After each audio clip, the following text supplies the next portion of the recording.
What is happening, comics fans? It has been a heck of a week for comics. I am really excited to bring this video to you today. We've got some really fun stuff in here. I made a little vlog about my new Comics Wednesday this week. I hit up Golden Apple and hit up House of Secrets out here in Los Angeles. So strap in. You'll get to ride shotgun with me to both of those stores.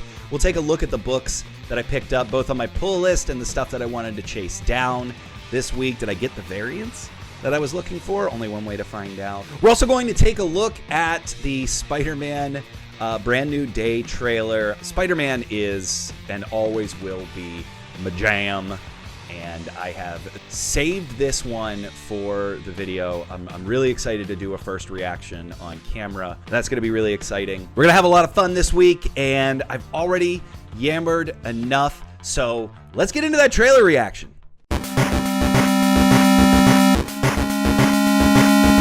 All right, gang. Well, I figured since it's a Spider-Man trailer, it's only appropriate to watch it in Spider-Man pose. No small feat at my age. Thank you so much. What are we doing? Let's get underway. Upside down Spidey. Aw. That's...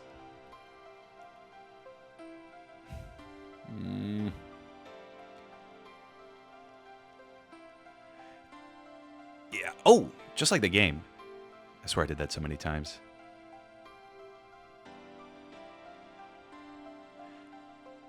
Great music choice. Aw.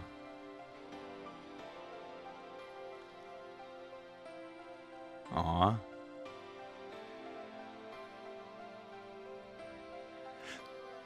Yes, I love seeing this costume in action. What? That's a Punisher van. Yes! Ah, that's sick. Yeah. Aw. Get your hands off her.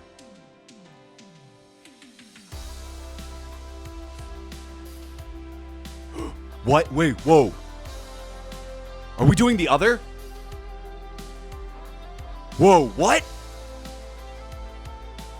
What? Wait! No. Oh my god. I did not expect this.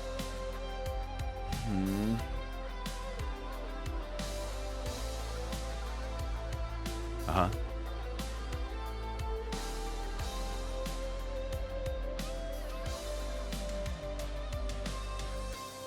What? Ooh! Scorpion!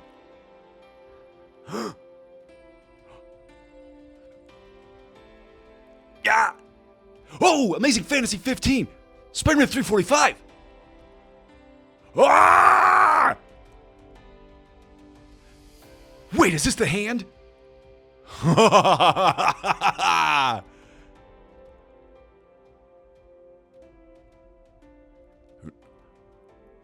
Oh. I like it. Whoo, boy. I like that a lot. Oh my god, that was so much fun. The Punisher van was incredible. I did not expect to see those cover homages like Amazing Fantasy 15.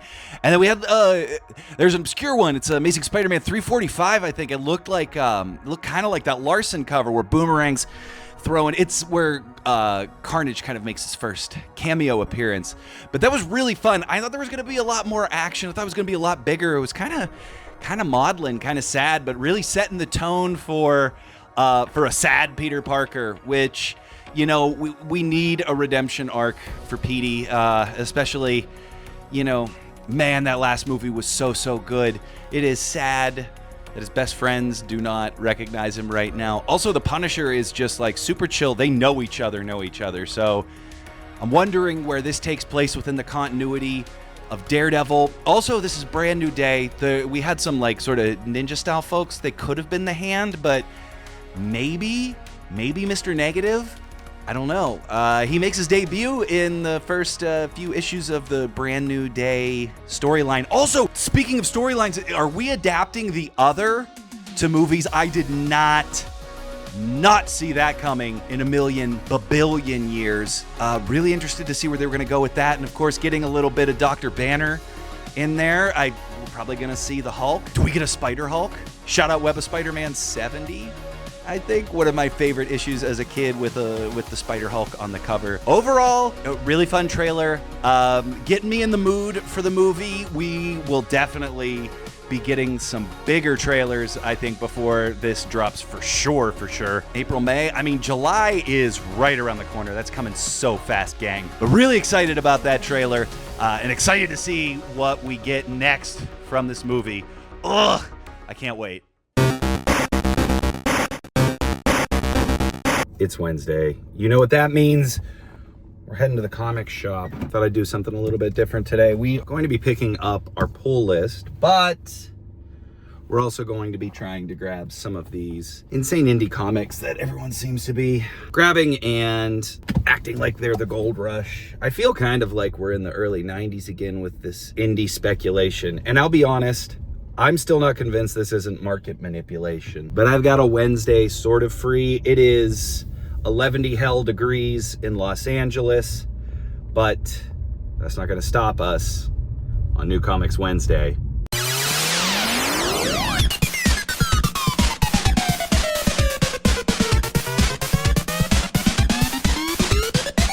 Our first stop today is going to be Golden Apple Comics, one of the best comic shops in Los Angeles. I also want to apologize for the audio right now. My wonderful and expensive wireless microphone equipment is all dead when I turned it on this morning. We're headed to Golden Apple to pick up a couple of things that are not on my pull list. My pull list is at House of Secrets in Burbank. Shout out Leland, shout out Paul. But we're also going to go to Golden Apple first because there's a couple things not on my pull list that I want to grab, and I want to see if they have a couple variants. You know, Golden Apple usually stocks a bit more than House of Secrets does, and I didn't put any of this yet on my pull list, so that's on me. I admit it. So what are we hunting for? Well, Lobo #1 is out today. I'm really hyped about that one. I really like Lobo as a character. Omega Men 3 is Lobo's first appearance, of course. But if you're looking for a couple of other keys featuring Lobo, you could probably pick up his next appearances. And these ones are like his first in the main DC continuity. The J.M.D. Matisse Giffen and Kevin Maguire Justice League series from 1987. Lobo makes his big comeback in that somewhere around issue 13. I don't have the, obviously, can't check right now. All right, I was babbling and I absolutely missed my exit, so we're gonna continue this whenever I'm not driving. All right, we're back. We found Melrose. Also looking to pick up Batwoman #1. Greg Rucka's back on Katie Kane. I am really excited about this, not only because Rucka rules. Lazarus, his early Batman work was great. Also GCPD. If you have not read GCPD, run to the DC app or go get a trade paper. I don't know. However you read comics, go read it. It's incredible. Michael Lark on art, I think, on that. And I think then they go on to do Lazarus together. Anyways, great work there. But what I'm also excited about is he's working with this artist, Danny, on this book. And Danny's work really reminds me of like mid-era Sin City Frank Miller. Really cool blocky art with like incredible use of like flats and shadows. You know, this is all very two-dimensional, not really trying to like render in three-dimensional, and it's incredible. I was first turned on to their work, I think in the G.I. Joe Silent Mission Storm Shadow issue, I think is where I first saw their work. And also we're gonna be hunting Dead Teenagers. Dead Teenagers #1, I should specify. Who knows what listening software heard me say that. There's a couple variants on these books too that I think look pretty cool, so maybe we'll check them out if they have any of those. I'm always a sucker for foil, and there's a pretty rad foil cover for Lobo. I can't remember if it's the Liber Mejo or one of the others, but that one looks pretty rad. So I'm gonna check that out.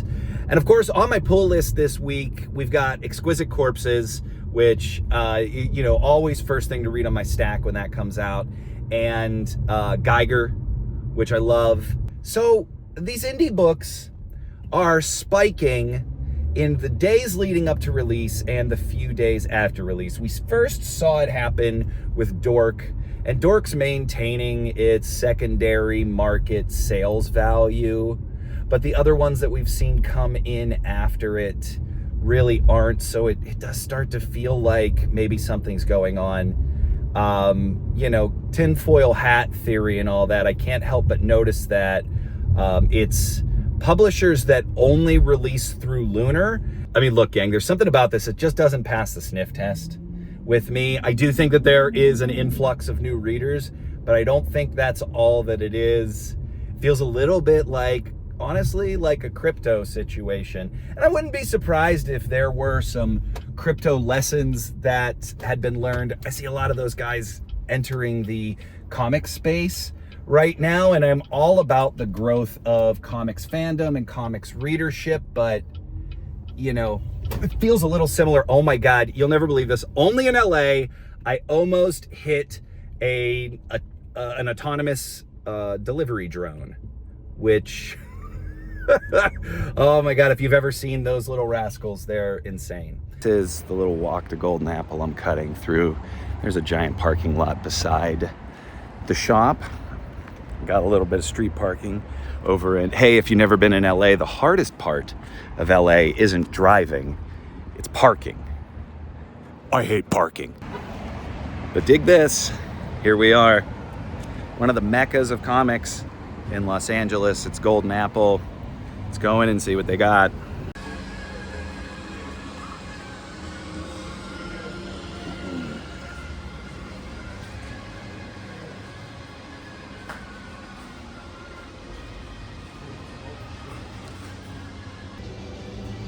It's hard to not spend an hour at a comic shop. You know what I mean. Oh, here we go.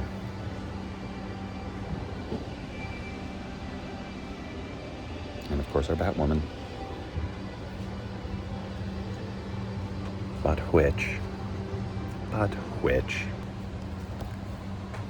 Hard to not do this, right? Gorgeous cover. Ooh, I got one of the 1 in 25s. Dare I? Well, if that's the case, then what do they have for Lobo? You know what? I'm gonna ball a little bit. I'm gonna get the 1 in 25. I like it. All right, so we're getting the foil Bermejo. That is Bermejo, right? That is sick. Love it. All right, so we grabbed some of our hunt. That actually went pretty well. The last couple of times I came into Golden Apple after New Comics Day, they've just been wiped clean, which I get. Let's see what else we got here. We got a copy of Dead Teenagers #1. I had to do a quick one-up with R2 and Golden Apple Spidey.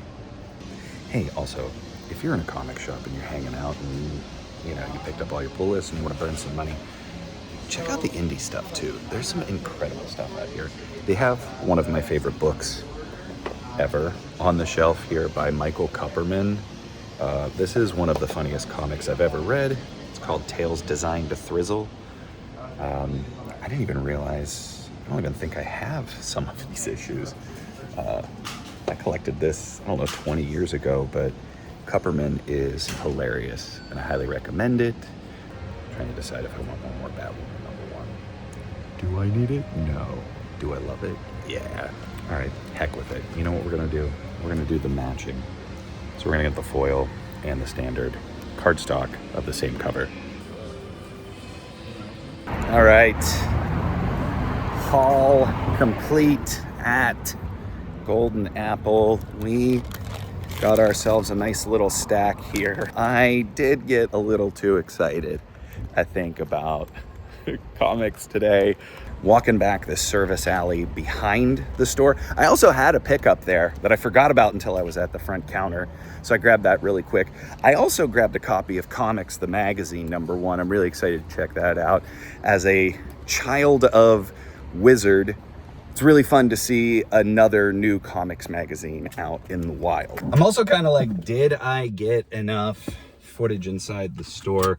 I'm like really sensitive to shooting inside stores and stuff like that. I know some of you kids out there will just whip your phone out and film anyone, but one, I live in Los Angeles where you need permits for everything, and two, that's one of the best stores in America, and I want to be respectful and I want to be able to keep going back there. So okay, it is still 90 hell degrees outside in Los Angeles, California, but we got one more stop before we head back to see our newborn baby, and that is going to be House of Secrets in Burbank. So let's roll back over the hill, back to the valley for House of Secrets. God, it is so hot out here. My in-laws live in Wisconsin and they have 2 feet of snow right now. I'm wearing short shorts and a linen t-shirt and I am sweating my ass off. All right, here we are. The infamous House of Secrets. Love this place. Also, if you're the person that stole the Plastic Man bench outside, there's a special place in Mephisto's armpit for you, asshole.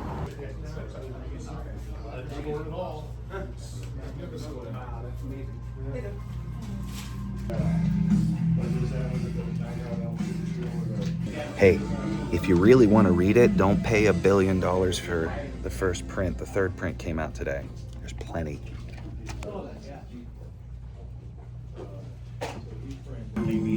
The secret track from Purple. We're just letting it go. Gracious melody. It's hard to not want to spend all my money on the wall. Always looking at the wall books. Ooh. Wait. Spider-Boy team up. Still looking for a really good copy of Spider-Boy itself. Not that one. Spider-Boy came out the first year, and the second year they did Amalgam. They did Spider-Boy team up. Also a really fun book, but I want that first appearance.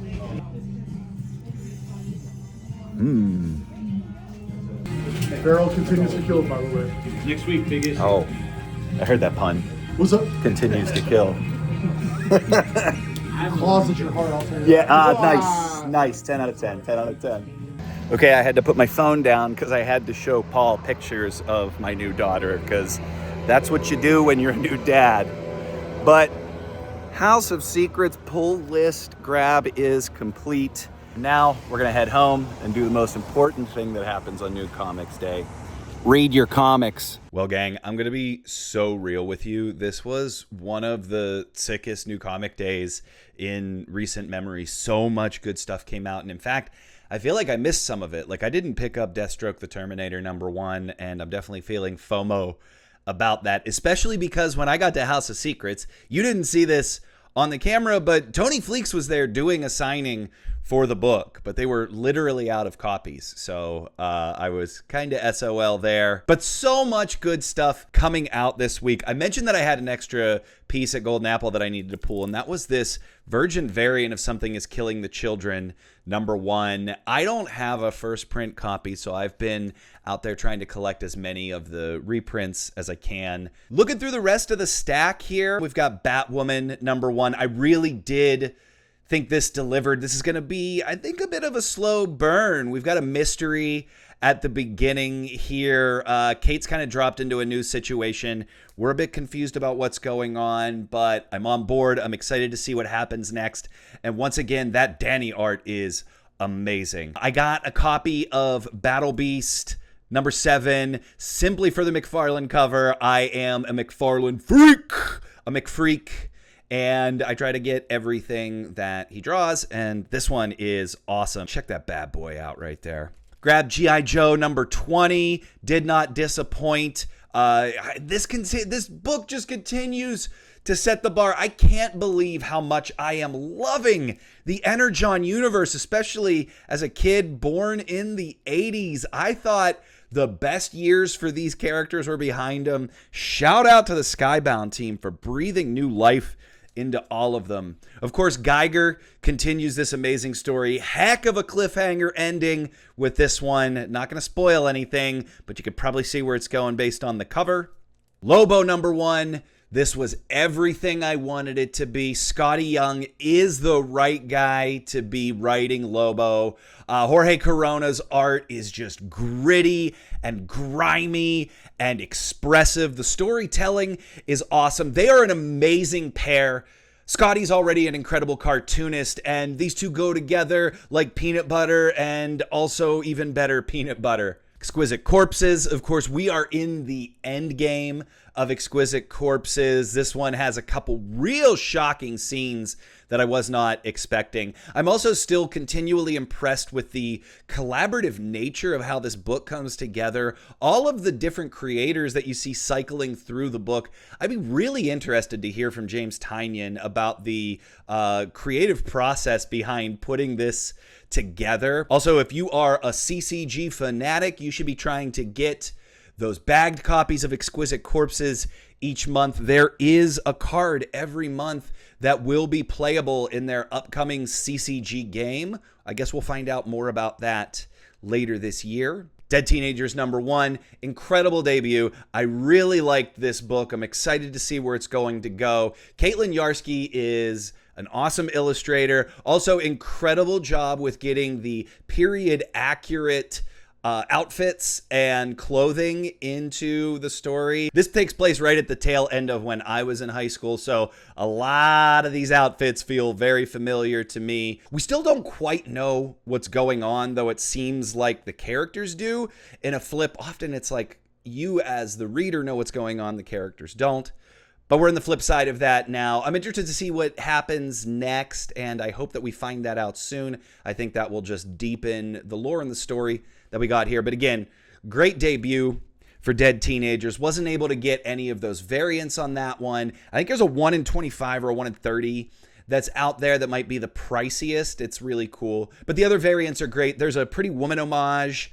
And I hope they keep doing homage covers throughout the rest of this series. And finally, I picked up a copy of Comics, the magazine #1. This is really fun. This just hits all the nostalgia feels in my heart. If you are a younger fan, and of course you didn't live through the era of Wizard, I am hoping that something like this will bring that feeling back to your era of collecting. Adam Freeman, who's been proselytizing this book all over social media. I think this is their pet project, and I'm really excited to see what else they cover and how they can continue to do this on a monthly basis, especially when we're in an internet era when, you know, news breaks on Tuesday and it's old by Tuesday night. Before I bounce, I do want to pick my panel of the week. Now, this is coming from pretty much anything that I read, so it may not be from a new release, but this week it is. I thought my panel of the week was going to be this sick 2-page Lobo spread from towards the end of Lobo #1, but no, the winner came in on the very last book that I read, which is this panel from page 2 of Battle Beast #7, Gadzooks. His penis is back. Hey, congrats, little buddy. You know, it's the little things in life. Well, it's the big things.